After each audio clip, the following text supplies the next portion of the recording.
안녕하세요, 천놈입니다. 오늘은 채권 투자에 있어서 가장 중요한 요소인데요. 우리가 채권 투자를 하는 이유이기도 하죠. 이 채권 투자 수익률이라는 개념에 대해서 한번 살펴보려고 합니다. 관련되어 있는 내용들은 전체적으로 다 다룰 거니까 채권 투자를 좀 고려하시는 분들 중에 채권은 수익률이 어떻게 되지? 잘 모르시는 분들은 이번 영상 참고하시면 좋으실 것 같아요. 그래서 일단 그럼 가장 먼저 채권 수익률은 어떻게 계산되는데 이 부분은 저희가 기본적으로 알고 있어야 되잖아요. 근데 이 채권 수익률이 좀 낯설고 좀 어렵게 느껴지는 이유가 뭐냐면 이런 부분이 있습니다. 우리 주식 같은 경우에 한번 살펴보시게 되면 주식은 예를 들어서 1,000원이었는데 만약에 1,200원이 됐어요. 1년 뒤든 6개월 뒤든 그랬을 때는 그냥 플러스 20% 하면 되잖아. 그래서 미래에 요만큼 수익된 거를 분자, 그 다음에 과거에 원래 내 원금을 분모로 두고 그냥 퍼센트를 구하면 그게 수익률이 되는 거예요. 예금이나 적금도 보게 되면, 자, 예금이나 적금을 보게 되면 1,000원을 넣었어요. 1,000원을 넣으면 연말에 1%를 드립니다, 2%를 드립니다 하죠. 그랬을 때 그럼 얘 가격은 얼마예요? 1,010원으로 돌려주고 얘는 1,020원으로 돌려주죠. 그래서 주식이나 예적금 같은 경우에는 우리가 일반적으로 투자하는 증권이든 금융상품 같은 경우에는 원금이 있고 미래에 얼마가 될 거다 이랬을 때 이 미래에 얼마를 만들어주는 걸 이렇게 수익률로 표시를 하죠. 그래서 1 플러스 알파라는 수익률이 됩니다. 그러니까 그냥 투자 원본에다가 곱하기 수익률을 해주면 그게 내 수익이야. 그러니까 엄청 직관적이거든요. 근데 채권은 그렇지가 않아요. 그래서 조금 힘들 수 있는데 역으로 가지고 옵니다. 무슨 말이냐고 하면 채권은 제가 항상 3번째 연속으로 나오는 건데 현금 보따리라 그랬잖아요. 현금 보따리고요. 현금 보따리라고 하는 건 미래의 현금 흐름이 이렇게 정해져 있는 겁니다. 근데 한 번 발생하는 게 아니라 3개월 뒤에 현금이 한번 발생하고 6개월 뒤, 일반적인 경우에요. 9개월 뒤, 그리고 1년 뒤에 이렇게 현금이 발생하는데 요것들은 정해져 있어요. 근데 이 시점에 나오는 현금이랑 이 시점에 나오는 현금이 만약에 예를 들어서 100원 같다고 했을 때 얘 100원이랑 얘 100원이랑 의미가 같을까요? 가치가 같을까요? 아니거든. 3개월 뒤에 100원이 미래의 요 100원보다는 가치가 더 크다고 할 수 있어요. 왜냐면 3개월 뒤에 나오는 이 100원을 가지고 내가 예금이나 적금을 들면 이 9개월 뒤에는 이게 100원이 아니라 105원이 될 수도 있고 104원이 될 수도 있잖아요. 그러니까 이런 부분에서 뭔가 단순히 우리가 주식을 투자하듯이 하나의 수익률로 표현하기가 어렵다는 거예요. 그래서 어떠한 개념을 가지고 오냐면 아까 전에 그 주식 같은 거 말씀드렸을 때는 투자 원본이 있고 미래에 얼마가 있으면 수익률 알파가 있으면 이렇게 1 플러스 알파로 해서 이 가격을 만들어주는 알파를 구하면 되잖아요. 근데 채권은 반대예요. 반대라는 게 뭐냐면 자, 이렇게 할인해서 가지고 옵니다. 할인의 개념이에요. 자, 다시 그래서 할인이 뭐냐, 자, 채권 현금 흐름표를 가지고 올게요. 이렇게 1년짜리 채권이라고 해보고 3개월, 6개월, 9개월, 12개월이에요. 그리고 이자가 4% 지급된다고 하면 1년에 4%를 지급하는 거니까 4번. 그럼 여기는 몇 배야? 1%니까 100원. 만원에 1%, 100원, 그리고 100원, 그리고 여기 액면 만원을 주게 될 거예요. 받을 거예요. 이렇게 현금 흐름이 발생한다고 하면 되고, 이 현금 보따리라고 했을 때 얘가 지금 거래되는 가격이 있을 거잖아요. 자, 이걸 어떻게 해오는 거냐면 여기에서 발생한 이 100원을 할인해와요. 할인율이 Y라고 있겠죠. 이렇게. 그리고 얘도 할인을 해와. 이렇게 1 플러스 Y로. 근데 이 한 기간 동안 한 번 할인해 오는 거거든요. 이 지금 기간이 2개잖아. 그러니까 2번 할인해줘야 돼요. 제곱. 그 다음에 얘는 그러면은 3번 할인해봐야겠죠. 1 플러스 Y의 세제곱. 그죠? 그리고 얘는 그러면 4번째니까 이렇게 해서 1 플러스 Y의 4제곱. 이렇게 할인을 해옵니다. 할인한다라는 것은 이렇게 나눈다는 거지. 나눈다. 그러면 여기 값이 나오겠죠. x, x 다시, x 다 다시, x 다다 다시 이렇게 나오겠죠. 그러면 이것들을 더해줘. 이것들을 더한 값이 얘 지금 현금 보따리의 가격이랑 같게 만들어주는 이 Y값. 이 할인율을 우리는 뭐라 그러냐면 채권의 수익률이라 그래요. 자, 조금 어려워질 수 있어요. 어려워지면 그냥 이런 개념이다고 넘어가면 되고, 이걸 정확하게 이해를 하면 좋겠지만 못한다고 하더라도 채권 투자는 할 수 있어요. 그러니까 너무 포기 상심하지 마시고. 다시 그래서 제가 그림을 그리면 이 채권의 지금 현재 가격이잖아. 채권의 현재 가격. 현재 가격이라고 해서 현재 가치라고 하거든요. 그래서 present value라고 해요. present value. 그래서 지금 현재 가치고요. 얘가 어떻게 되냐면 아까 100원의 이자가 있었는데 1 플러스 y 그죠? 더하기 그리고 100원 1 플러스 y의 제곱 더하기 100원 1 플러스 y의 세제곱 더하기 100원에 1 플러스 y의 4제곱 이렇게 표현되는 거예요. 근데 얘가 만약에 현재 present value, 현재 가치가 만약에 10,000원이다. 그러면은 봐봐요. 100원, 100원, 100원 여기 지금 보면은 식이 하나 있는데 변수가 하나밖에 없어요. y. 나머지는 똑같잖아. 이 present value 10,000원, 현재 가치 10,000원, 100원, 100원, 100원 다 상수. 얘만 딱 변수잖아요. 그러면은 이 값을 우리가 구할 수 있겠지. 이 y. 그죠? 이 y 값을 구했을 때 이거는 뭐냐고 하면 채권의 수익률이라고 한다는 거예요. 근데 잠시 조금만 더 업그레이드 가면 제가 저번 영상에서 말씀드렸는데 채권 관련돼 있는 퍼센트 수익률은 뭐 수익률이든 할인율이든 뭐 관련된 퍼센트는 전부 다 뭐 기준? 연기준이라 그랬어요. 연기준. 그러면 연기준으로 수익률도 나타내야 될 거 아니에요. 그죠? 근데 지금 여기 Y 이거는 한 기간이 1년이었어요. 3개월이었어요. 3개월이었잖아. 한 기간이. 그죠? 연도로 따지면은 4분의 1년이에요. 그렇기 때문에 우린 여기 지금 3개월 한 기간을 Y라고 썼지만 한 기간의 의미가 뭐 4분의 1Y이기 때문에 여기 뭐 나누기 4를 해줘야 정확하게 됩니다. 이렇게 나누기. 이렇게 해서 나온 이 Y 값이 있죠. 이 Y 값. 이게 연 기준 수익률이 되는 거고 이게 바로 뭐냐면 채권 수익률이 되는 거예요. 네. 요렇게. 그래서 이 개념이다라는 점은 꼭 알고 있어야 돼요. 한글로 채권의 수익률을 말씀드리자면 미래의 현금 흐름 발생하잖아요. 이거에 뭐 현재 가치의 합과 지금 현재 채권 가격이 동일하게끔 만들어주는 할인율. 이게 뭐다? 채권의 수익률이다. 이 점은 우리가 알고 가요. 알겠죠? 알고 가시고. 자, 그랬을 때, 자, 이게 지금 우리 그 채권 수익률을 구할 때 식인데요. 이게 뭐냐면, PB라고 하는 게 지금 현재 가치라 그랬잖아요. 현재 가격이라고 보면 돼요. 그냥 현재 가격. 이게 곧 뭐가 되냐면 내 매수 가격이 될 수 있는 거예요. 그러면은 예를 들어서 내가 매수 가격이 10,000원에 샀다라고 하는 순간 뭐가 되는 거예요? Y는 픽스가 되는 거예요. 그래서 여기서 우리가 알 수 있는 게 뭐예요? 여기서 우리가 채권 특성, 제가 저번 영상에서도 한번 다루긴 했어요. 뭐냐면 뭐 채권은 살 때 수익률이 확정된다. 이 점 말씀드렸어요. 그럼 다만 근데 조건이 뭐예요? 뭐 만기 보유 시. 자, 이 점을 우리가 일단 하나를 했고요. 자, 두 번째로 자 하나 더 보자고요. 하나 더 볼 게 뭐냐면 예를 들어서 이 현재 내 매수 가격이 떨어졌다고 해봐요. 매수 가격이 9,000원으로. 그러니까 이 수치가 더 떨어져야 돼. 이 수치가 떨어진다라는 건 여기 이 숫자들을 할인해 올 때 더 뭐예요? 크게 할인해야 돼. 크게 할인을 해야 얘가 떨어질 거 아니에요. 크게 할인을 했다라는 건 Y가 올라갔다라는 거고 저렴하게 살수록 뭐가 되는 거예요? Y가 올라가는 거죠. 그러니까 뭐 수익률이 올라간다. 아, 채권은 우리가 저렴하게 살수록 수익률이 올라가는 거네.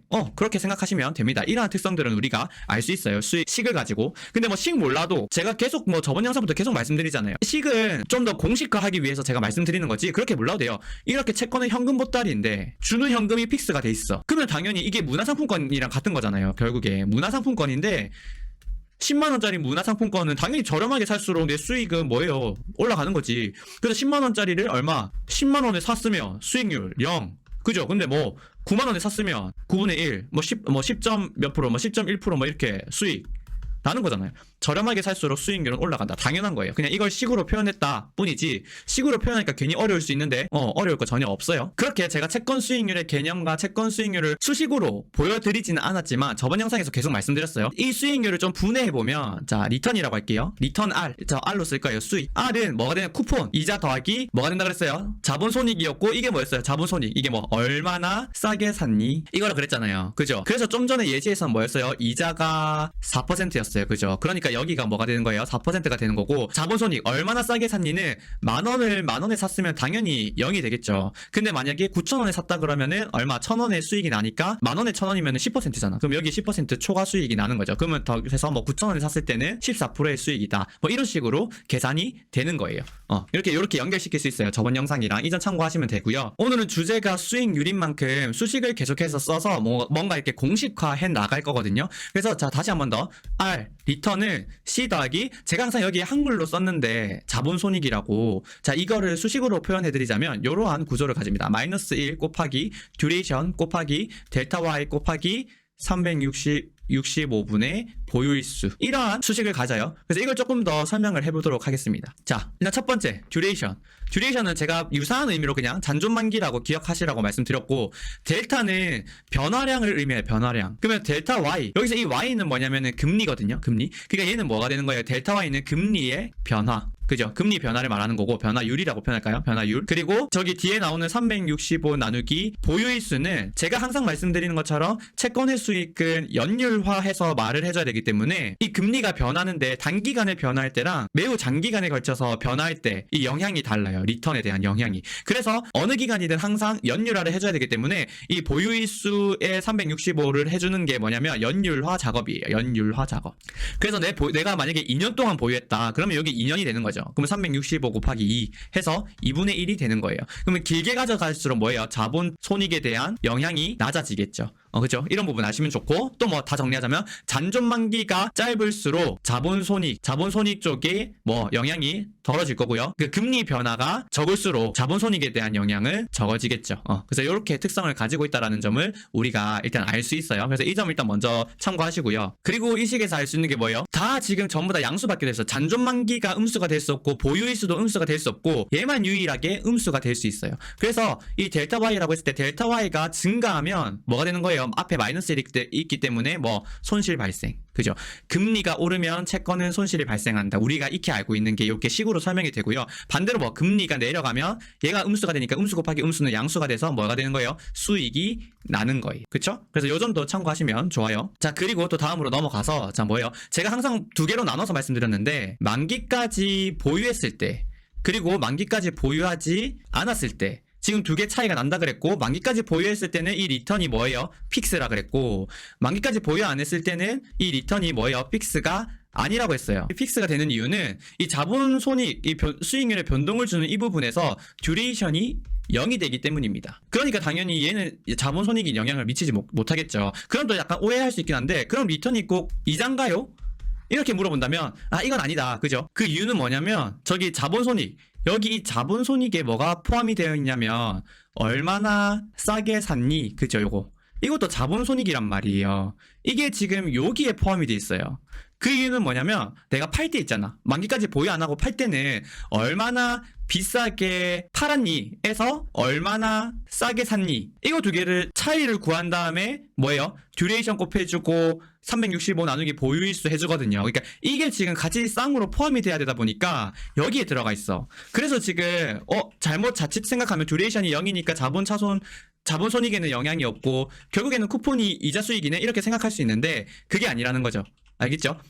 그래서 만약에 이제 만기까지 보유했다라고 하면 R에는 C 더하기 듀레이션은 0이 됐지만 여기에 아까 제가 처음에 말씀드렸던 뭐 얼마나 싸게 샀니? 라고 하는 수익이 같이 들어와요. 그래서 제가 말씀드리는 저번에 계속 말씀드렸던 이 YTM이라는 수익으로 나오는 거고 아까 전에 봤던 할인율 Y가 되는 거예요. 이 점은 좀 참고하시면 좋고요. 두 번째로 만기까지 보유하지 않았을 때 만기까지 보유하지 않았을 때는 D가 0이 아니란 말이에요. 그러니까 이 Y, 델타 Y가 있잖아. 델타 Y. 내가 살 때 금리가 예를 들어서 만약에 3%였다. 근데 팔 때는 2%가 된다. 그죠? 그러니까 팔 때 얼마나 비싸게 파니, 얼마나 싸게 사니가 되는 거예요. 2% 빼기 3%가 되면 뭐가 되는 거예요? 마이너스 1%. 마이너스 1%가 들어가면서 이 변동이 되는 거죠. 수익률이. 내가 근데 이제 팔 때 2%에 팔 수도 있고 4%에 팔 수도 있고 모르잖아. 그러니까 만기까지 보유 안 했을 때는 채권 수익률은 뭐예요? 채권 수익률은 뭐한다? 변한다. 이런 특성을 가지게 됩니다. 그래서 이 식을 보면서 채권의 특성을 우리가 대부분 다 파악할 수 있었고 여기에 따라서 채권 투자 전략이 나오는데요. 채권 투자 전략은 크게 두 개가 있다 말씀드렸고 뭐 캐리라고 하는 캐리 전략 그리고 듀레이션 플레이라는 게 있어요. 일반적으로 캐리 전략이라고 하는 거는 여기 쿠폰, 캐리 이걸 캐리라 그러거든요. 그래서 쿠폰 얻는 거에 대해서 목적으로 하는 투자예요. 그러니까 얘는 뭐냐면 쿠폰이 중요해. 쿠폰이 중요하다라는 말은 반대로 말하면 뭐예요? 이 자본 차손, 반대로 말하면 뭐예요? 이 자본 손익 쪽이 영향이 많이 없어야 된다는 뜻이거든. 얘를 줄일 수 있는 거는 인위적으로 줄일 수 있는 거 얘밖에 없어요. 그래서 이러한 전략 같은 경우에는 듀레이션을 짧게 가져간다. 즉 뭐 단기물 투자, 단기물에 투자해서 이 자본손익 쪽의 영향을 줄이고 쿠폰을 많이 먹고 당연히 그럼 뭐가 돼요? 얘는 무시하고 얘로 가져가는 거다 보고 얘를 보고 가져가는 거고 단기물이니까 바이 앤 홀드 전략을 많이 씁니다. 그러니까 만기까지 보유한다는 거예요. 그러니까 뭐야? 살 때 수익률이 픽스되는 경우가 많겠죠. 반대로 듀레이션 플레이 같은 경우에는 이 쿠폰은 전혀 중요하지 않아요. 자본손익 보고 투자하는 거예요. 자본손익 보고 투자한다는 건 뭐예요? 자, 금리, 이 델타 Y라고 하는 금리가 떨어지면 자본 차익이 발생하는 거고, 금리가 올라가면 자본 차손이 발생하겠죠. 그랬을 때 이거 뭐 곧 금리가 내려갈 거다, 그러니까 우리 수익 보자, 자본 차익 보자, 이러한 구조로 가져가기 때문에 듀레이션을 매우 늘립니다. 듀레이션을 늘린다는 게 뭐예요? 장기물 투자. 그리고 시세에 따라서 채권 매매도 작겠죠. 그러니까 바이앤홀드가 아니라 장기물에 투자하면서 매매가 조금 상대적으로 작게 일어난다라고 볼 수 있어요. 이 듀레이션 플레이 같은 경우에는 주식 투자자들도 충분히 할 수 있을 만큼 위험하고 변동성도 크고 잘 갔을 때 높은 수익을 벌 수도 있거든요. 이건 한번 제가 식으로 또 보여드릴게요. 자, 이자 쿠폰은 4%라고 하고요. 이 금리는 1% 변했다고 할게요. 1%면 우리 그때 BP로 말하면 100bp. 이거 엄청 큰 거예요. 채권에서는 단기에는 뭐 이렇게 변하지 않아요. 이 변동폭은 엄청 큰 건데 좀 극단적인 상황으로 봐야, 우리가 예시를 들어야 좀 이렇게 극단적으로도 비교가 가능하니까, 자, 요러한 케이스라고 보고, 자, 첫 번째 뭐 캐리, 단기물 투자만 한 사람들 같은 경우에는 자, 듀레이션을 1로 가져갔다고 할게요. 자, 듀레이션이 1일 때 리턴 R은 뭐예요? 4% C 4% 더하기 뭐 마이너스 1 곱하기 듀레이션 1 곱하기 지금 100bp 올랐잖아요. 그러니까 뭐예요? 플러스 1%, 그죠? 플러스 1%. 이거는 지금 연율한데 1년 가지고 있었다고 볼게요. 1년 가지고 있었다 그러면 요거 1이니까 패스. 그럼 이거 얼마예요? 자, 4% 이거 마이너스 1 플러스 1에서 뭐 마이너스 1%에서 3% 수익이 나는 거예요. 근데 예를 들어서 만약에 뭐 듀레이션 플레이를 했기 때문에 듀레이션이 만약에 30이었다라고 해볼게요. 30년물에 투자를 한 경우에는 R은 뭐가 되는 거예요? 4% 더하기 마이너스 1 곱하기 30 곱하기 플러스 1% 이렇게 되는 거죠. 그럼 얼마 돼요? 자, 4% 빼기 뭐 30%. 그럼 얼마예요? 마이너스 26%. 손실 어마무시하게 나죠. 예를 들어서 근데 1%가 아니라 플러스 1%가 아니라 만약에 마이너스 1% 같다면 마이너스. 그 경우에는 이거 어떻게 돼? 이거 당연히 플러스 되고 플러스 되겠죠. 그러면 얘는 몇 프로가 되는 거예요? 5%. 얘는 얼마가 되는 거예요? 43%.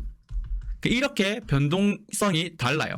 나는 채권에 투자를 하는데 투자하는 목적이 주식 변동성이 너무 커서 내 포트폴리오, 내 자산, 투자 자산 포트폴리오에 대한 변동성을 좀 줄이고 싶어라는 목적으로 채권에 투자를 하셨다고 하면 장기물에 투자해야겠어요? 단기물에 투자해야겠어요? 당연히 뭐 단기물에다가 투자를 해야 되는 거죠. 그죠? 장기물은 엄청 위험합니다.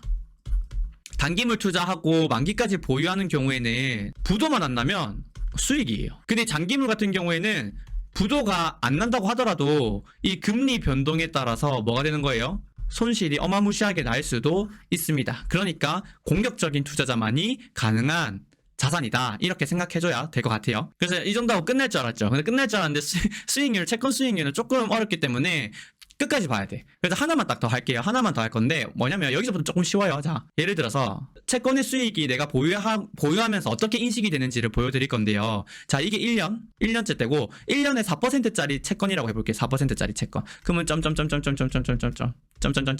해서 자, 요만큼 되는 건데, 채권을 보유하고 있으면 이론적으로는 자, 여기서 시작해서 이렇게, 그죠? 이 기울기에 따라서 얌전하게 요렇게 수익이 인식되는 게 뭐예요? 이론적이에요. 이론적. 실무는 조금 다른데, 왜냐면 가격이 좀 변동하니까, 금리 변동에 따라서 채권 가격은 변동하기 때문에 이게 예쁘게 이렇게 일직선으로 수익은 인식 안 되나, 중요한 건 뭐냐면 이렇게 가든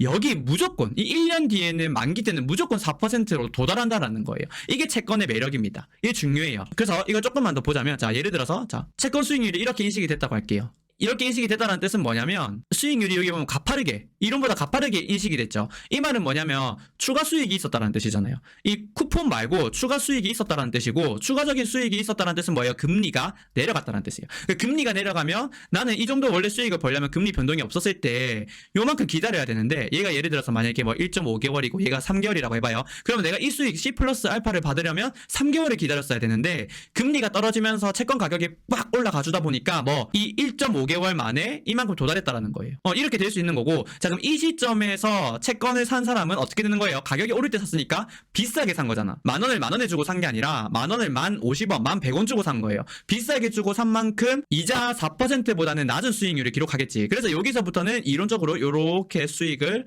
얻는 구조예요.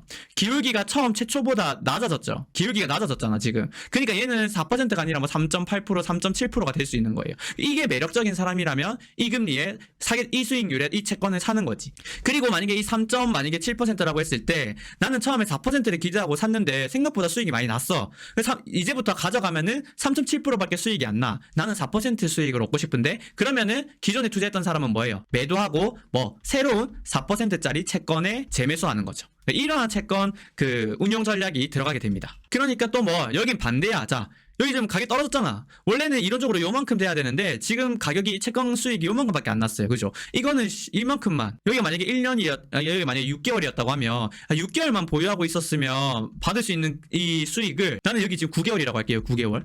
이 9개월째 지금 요만큼밖에 못 받았어. 근데 결국에는 뭐다? 만기까지 보유하면 이만큼 수익을 낼 수 있잖아요. 이건 뭐예요? 금리가 뭐예요? 올라가면서 채권 가격이 떨어졌죠.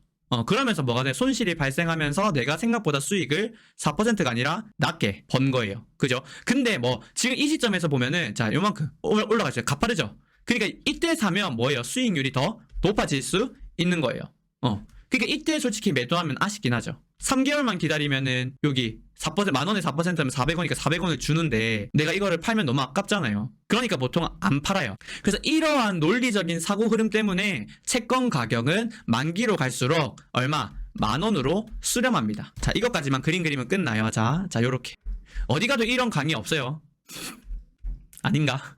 있으려나? 자, 이렇게 되는 거예요. 채권 가격이 금리가 막 내리면서 채권 가격이 올랐어. 여기 막 예를 들어서 16,600원 이렇게 올랐어. 그럼에도 불구하고 여기가 만기라고 하면 여기가 만기, 여기가 만 원이에요. 여기가 만 원. 그럼 여기 만약 9,900원이라고 할게요. 그럼 결국에 뭐 이렇게 예쁘게는 아닐지 몰라도 결국에 만 원으로 수렴합니다. 채권 가격은. 왜? 아까 말한 것 때문에 계속 16,000원일 순 없어요. 5월 31일에 만기고 만 원을 지급하는데 5월 30일에 누가 11,100원에 이걸 사겠어요? 100원 하루 만에 100원 손실인데 1% 손실인데 그죠? 그러니까 만 원으로 결국 수렴해. 9,900원 아무리 저렴하게 있는 채권이라고 하더라도 만기에 도달할수록 뭐예요? 만 원으로 올라가요.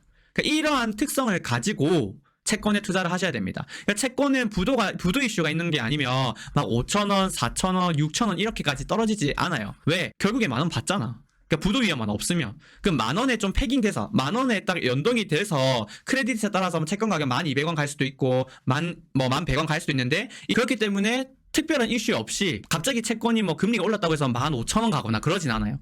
15,000원에 산 사람은 결국에 만 원으로 수렴할 건데 그러면은 자본 손익에서는 지금 얼마 5,000원 손실은 그냥 따놓은 이거 지금 5,000원 손실은 무조건이잖아요. 그러니까 15,000원에 주고 사는 사람은 전혀 없어요. 그러니까 만 원에 딱 만 원의 기준점을 두고 뭐 13,000원 갔다가 9,500원 갔다가 뭐 이런 식으로 보통 거래가 되는 게 일반적이에요. 그래서 요 정도 좀 채권 수익률에 대해서 아마 인지를 하게 되면 웬만한 사람들보다 채권 수익률에 대해서는 좀 잘 알게 되신 걸 거예요. 그러니까 지금 이 채권 투자하는 데 있어서 수익률이 진짜 제일 어려운 것 중에 하나예요. 뭐 크레딧 분석하는 게 가장 뭐 독보적으로 어렵고 그거 제하면 이 채권 수익률에 대한 개념을 정확하게 이해하고 그 다음에 이 채권 수익률과 가격의 상관관계 그 다음에 채권 가격이 금리 변동에 따라서 얼마나 변동폭이 크고 어떠한 가격으로 움직이는지 이런 것들은 지금 쭉 이번 영상 따라와 오셨으면 제대로 따라오셨으면 다 이해하셨을 거거든요. 이것만으로도 채권 수익률에 대해서는 매우 많은 부분을 알게 되신 거다라고 자신할 수 있을 것 같고요. 당연히 채권 투자를 하는 데 있어서까지는 더 지금 나아가야 되는 길이 많지만 가장 어려운 단계를 한 단계 넘었다라고 봐주시면 되실 것 같아요. 그러다 보니까 좀 이번 영상 길이가 좀 길었는데 그래도 채권 투자를 하실 거나 아니면 미래에 할 거라서 좀 고려하고 계신 분들이라면 이번 영상 꼭꼭 독파하시고 다음에 또 제가 채권 기초 영상 올려드리면 개념들을 잘 쌓아 나가실 수 있을 것이라 생각합니다. 그럼 저는 다음에 또 유익한 영상으로 찾아올게요. 오늘 조금 어렵고 힘드셨겠지만 파이팅 하시고요. 조금이라도 유익하셨다면 구독, 좋아요, 알람 설정 부탁드리겠습니다. 안녕.